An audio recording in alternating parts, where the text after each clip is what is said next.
Redaktor televízie Markíza si opäť išiel vlastnú agendu. Opäť raz ukázali Slovákom, aké priority majú médiá hlavného prúdu. Otázkou, ktorú položil, evidentne zaskočil aj samotného Petra Pellegriniho. Dobrý server ako Markíza, chcem sa opýtať, vy ste hovorili o tom, že chcete zlepšovať kvalitu života ľudí, že sa chceme posúvať k vyspelým krajinám. Hneď potom, ako bol schválené program vyhlásenie vlády, ministerstvo zdravotníctva zverejnilo, že na žiadosť SNS zruší usmernenie k zmene pohlavia. Teda ľudia, ktorí budú chcieť podstúpiť tranzíciu, zapísať si to do dokladov, budú musieť podstúpiť chirurgický zákrok, hoci viacerí to robia dneska chemicky. Čiže či toto je to, o čom hovoríte?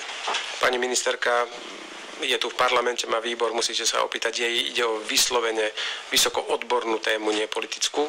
A myslím, ak v tom stanovisku som to dobre čítal, ktoré mi pani ministerka zaslala, ide o to, že táto vyhláška, tak ako je napísaná, je pomaly aj veľmi komplikovane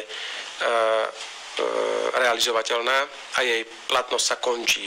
A pani ministerka zároveň v tom stanovisku, ktoré ste čítali, napísala, že ide pripraviť vysoko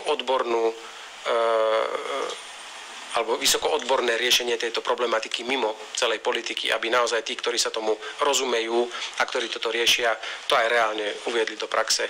Takže teraz sa z toho robí väčšia politika, ale pani ministerka príde s čisto odborným a medicínskym riešením v najbližších týždňoch a mesiacoch.